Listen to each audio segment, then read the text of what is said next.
Duplicating employees from a previous period means you don't have to retype their personal details manually, and for larger employers, it's a massive time saver. So to begin, I first select 2024-02 period at the top, then head over to Employee Admin on the sidebar. From here, I scroll down to view the list of employees. Now to activate bulk actions, I slide the toggle next to Employees Selection. And that brings up two new buttons at the top. I'm interested in the Duplicate Employees button, but before clicking it, I carefully go through the list and select only the relevant employees.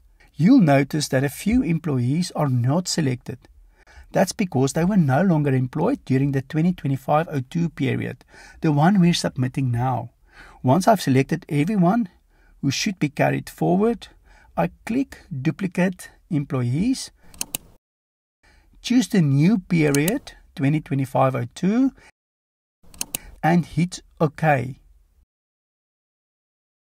EasyFile confirms. Selected employees have been duplicated. I press Proceed, and just like that, I'm switched to the 2025-02 period, and there they are.